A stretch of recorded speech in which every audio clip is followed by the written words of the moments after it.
Hello and welcome to my channel. This is Abro, and today we are going to start another topic, that is the schematic view of a thermal power plant. So how the thermal power plant works, how it generates electricity and transmit it to end-to-end customers. So we will go through it one by one through a schematic diagram.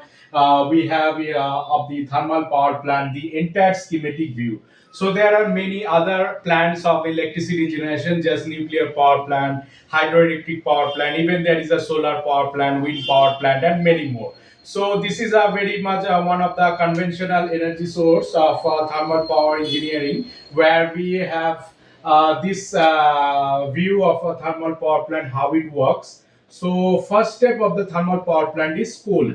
Coal is nothing but is a chemical energy which acts as an input to the thermal power plant.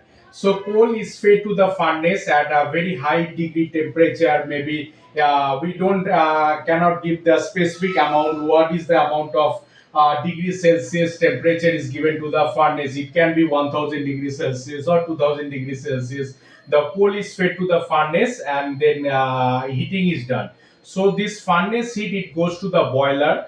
So boiler also, this boiler, they are supercritical boiler which is used in a supercritical thermal power plant, which even boils the coal or the minerals at a very high temperature above 1000 degrees Celsius.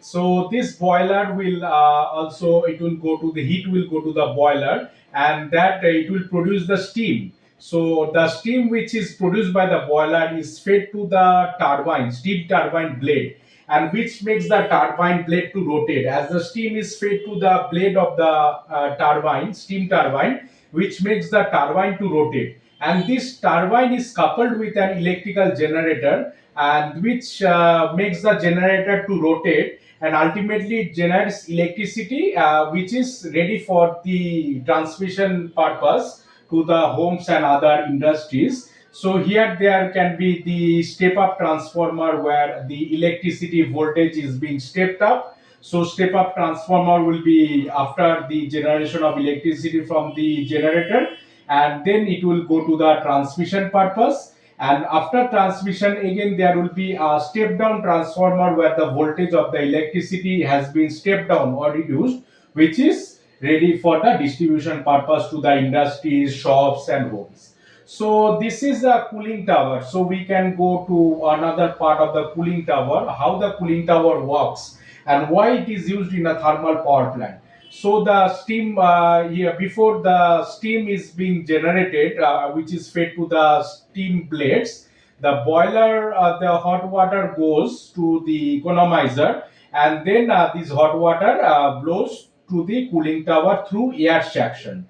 So this is the air suction where this we can see the many disc type structures inside the cooling tower. One part is the water distribution nozzle, and the top one is the drift eliminator. So here the hot water goes here, the temperature of the hot water goes, the hot water is being cooled over here, the heat of the hot water is blown out, and the fan will be here. Fan, or mostly the cooling tower fan, will be in this area, which helps the hot heat of the hot water to blow into the outer space, and the cold water which is being formed after removing the heat from the hot water, it goes outside through this pipe area. So I hope you have understood what is the overall area of the overall diagram of a thermal power plant, how it works. So we can say this is a chemical energy, this is the chemical energy that is converted into heat energy.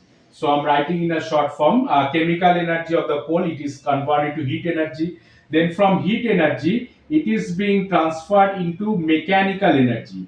Mechanical energy is over here, that where the steam is fed to the blade of the steam turbine, which makes the turbine blade to rotate, and this is the mechanical energy, and then this turbine is coupled with an electrical generator to produce the electricity. So finally it is converted to the electrical energy. So this is the overall schematic diagram from electricity. The output is the electricity and input is the coal, that is the chemical energy. So coal to electricity means electrical part, electrical engineering part of the thermal power plant. So this way the overall process goes, and we can say that in general the efficiency of a thermal power plant is 30%. So efficiency is 30%. Why efficiency is 30%? Efficiency is nothing but the output divided by input. So input is given much. So 70% goes in loss. So there are many losses of the boiler. There may be the heat loss.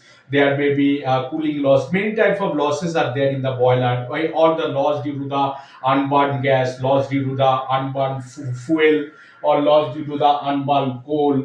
So there are many losses. There are 70% of the loss in a thermal power plant, which makes the efficiency of a power plant to be 30%. So I hope you have understood how the thermal power plant works and what is the schematic view of a thermal power plant, starting from the generation to transmission to distribution part. And this is the separate portion of the cooling tower, how it works, how the hot water goes to the cooling tower, and how the heat is released from the hot water. Heat is released into the space through this exchange surface, water distribution nozzle, and the drift eliminator, and the cold water goes out.